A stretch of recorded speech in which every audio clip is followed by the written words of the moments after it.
Hello there, crafty doer. Jessica Michaels here for Ranger Ink, creating an art journaling page using Vicki Boutin's latest collection, Artful Moments. I will be using her chipboard bits, her journaling bits, her rub-on transfers, and laser cut elements. I will also be using 49 and Market dye inks. So grab a comfy chair, grab all your crafty things, and let's get into the crafty doings. I am so excited to dive into this journaling page because I knew that I wanted to use all of these colors. And so because the background is going to be quite prominent, quite not busy, but bold, so I'm going to keep the technique to create the background quite simple. And I've broken it down into 3 simple techniques. So I am going to use that same process for each color that I have on my desk. And once I explain the process for pineapple, then I will speed up the video to get through the rest of the colors. I love this technique because it allows me to get a lot of ink onto the page. And all I have to do is grab my foam dome. I always have such a tricky time saying that, my foam dome, and really saturating it with ink and then going heavy in the center. Now I don't mind that there's like a heavy circle shape on there because for a few reasons. Number 1, this is where my focal point is going to go, so it's going to cover it anyways. Number 2, when I use my second technique, it's going to help blend it out, which is ink smooshing. All I need is a piece of plastic paper. In this case, I'm using a very random tiny piece of Ziploc bag, and I'm going to smoosh it into the ink pad and lightly spritz it with water. Then I'm going to smoosh it down on top of the heavy saturated ink that I placed with my foam dome. This takes practice, but it's quite easy, and it helps if you dry in between layers if you really want to add depth. The second technique is splattering. Who doesn't love to splatter? And all I do is smoosh down a little ink on my glass working surface, spritz it with water, and pick it up with my paintbrush and splatter away. Now, the first color, the sunrise that I did, I dried it and then I actually spritzed it with my sprayer. Now, if you're not familiar with the distress sprayer, when you pull the trigger lightly back, it spritz out like dollops of water. I should say big drops of water, not dollops. And when you pull the trigger back quickly, then it's more of a spray. And so I can either do this or I can use my paintbrush, lift water with it, and then kind of splatter on top of that.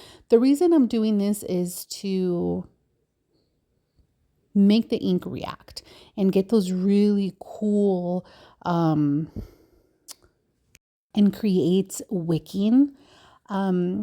I actually made this a part of the 3-step process.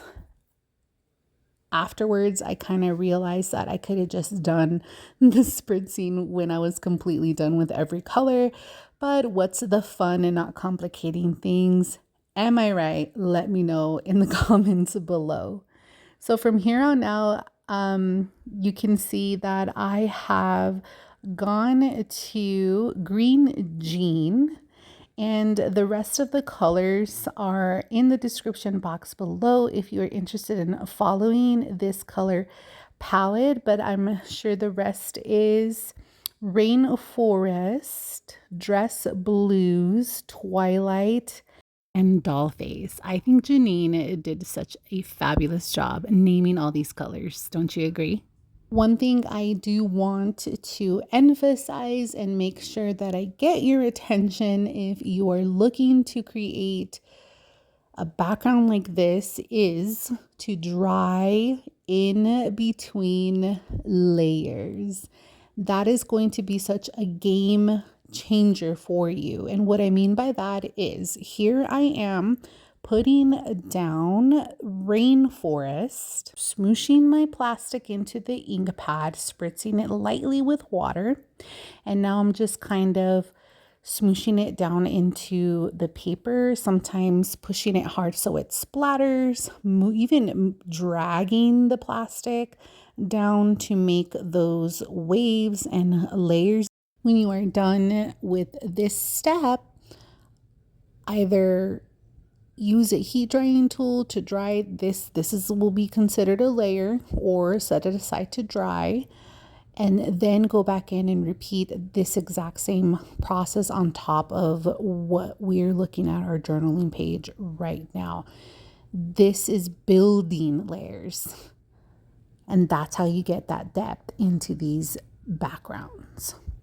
So once these layers are dry, then I want to go in with the diluted ink and splatter. Then I want to dry that layer and then go in with the distress sprayer and spray droplets of big droplets of water on top of that to get that wicking, and move on to the next color.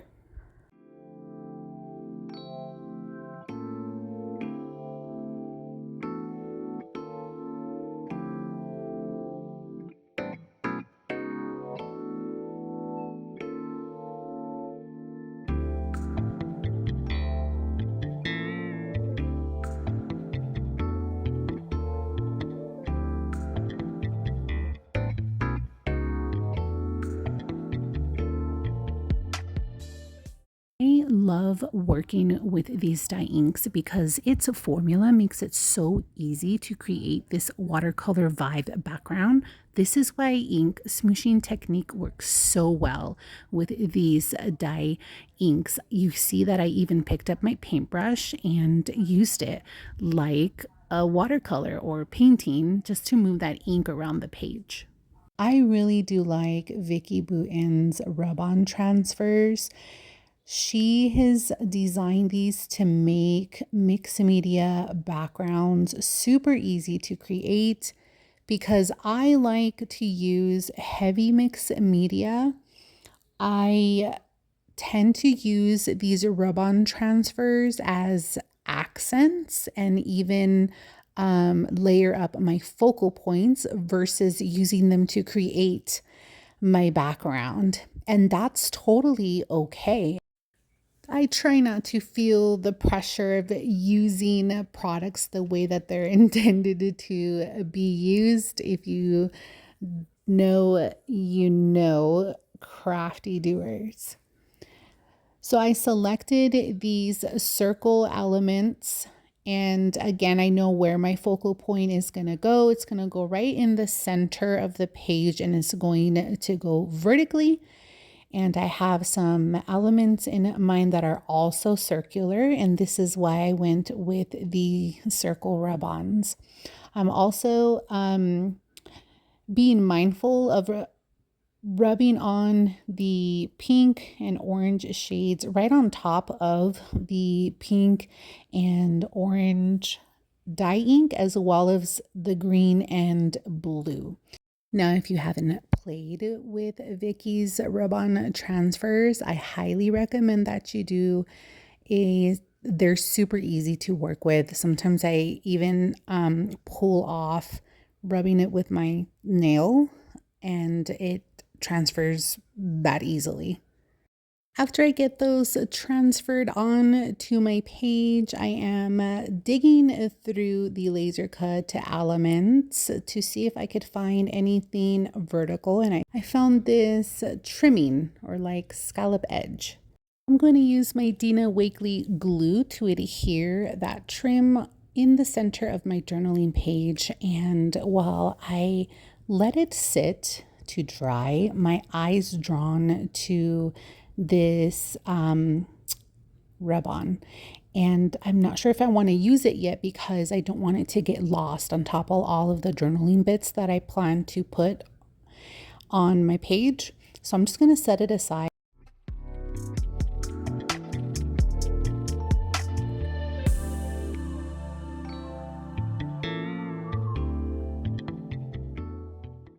This color wheel is in the journaling bits, and of course I had to use it since I am playing with all of the colors, well, most of the colors. A little tip: when I like to create my journaling pages, I most definitely love to use foam squares. These are from Scrapbook Adhesive. They come in like super tiny and then a little bigger. It's how I size them, but I'll have everything linked in the description box below if you're interested in grabbing any of these items. I am placing the tiny foam squares in on top of the Polaroid here. And then also dipping into the laser cut elements, and I found these really cool, super intricate circles, and I love the color on them because it looks kind of like, I don't know, kind of like the technique for my background where it's just a little smoosh, ink smooshing, a little splattering. It's a perfect. So I do decide that I want to use this rub-on for a couple reasons. Number one, I think that my vertical focal point needs a little bit more to it, like another layer, and also the black accent, which helps tie in the entire thing.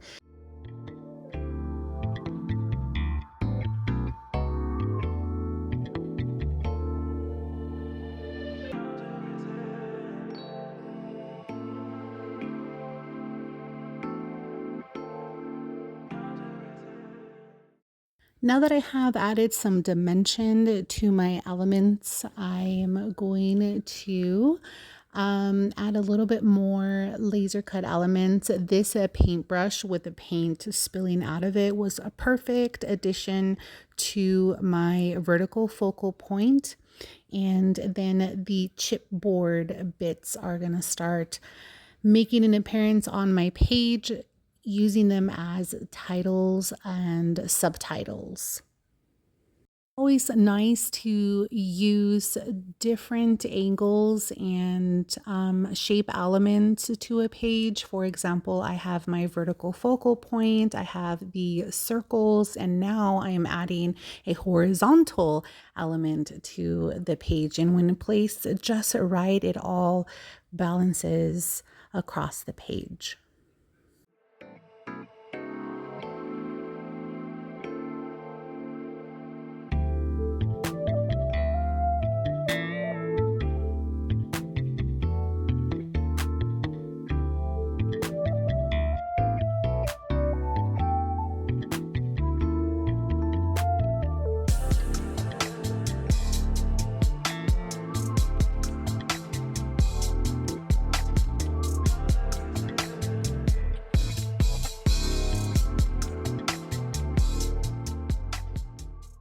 This little element is actually the cutout from where you pop the actual element from, if that makes any sense.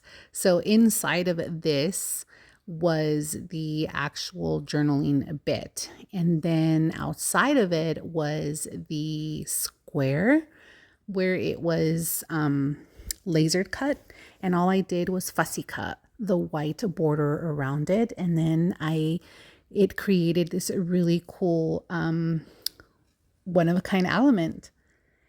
I think adding a little bit of floral pieces to the page is gonna soften it up a little bit. So if I add a floral to the bottom, I'm gonna make sure that I add a floral to the top.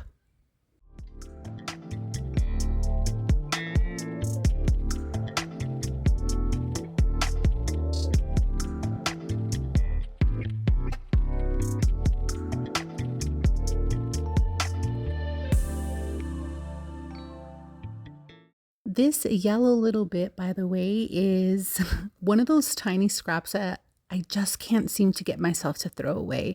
And I used it in another paper project, a banner, in fact, that I created using Artful moments. I'll pop that video up on the screen if you're interested, and it'll also be linked in the description box below.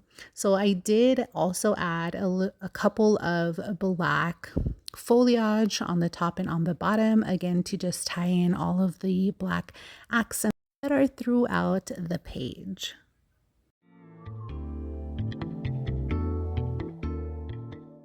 One of the last things I'm going to do to complete this page is add a few colored buttons. These are the laser cut elements, and I want to add contrast colored buttons on top of the background colors so that it'll pop. I'm totally not shooting for monochromatic here, so this technique is perfect. That's why you see that yellow journaling bit at the bottom, and now I'm placing the yellow button across from it because it is across from the yellow and on top of its contrasted color.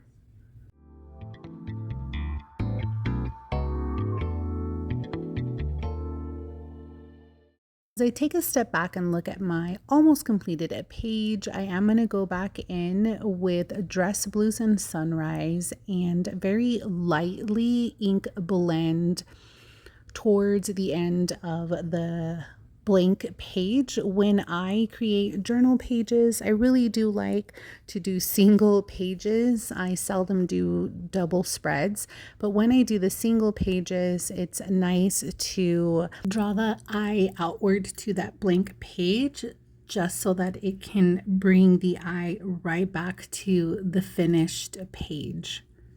Oh, did I have fun with this one? I got to play with tons of 49 and Market dye inks, as well as use a very simple technique, but create a dramatic background. I encourage you to go check out the Ranger blog. Under project tutorials, you will find a step-by-step guide for this project. I truly do hope that you were inspired to dive into your mixed media products. Please like and subscribe. Thank you so much for watching. Until the next crafty doings.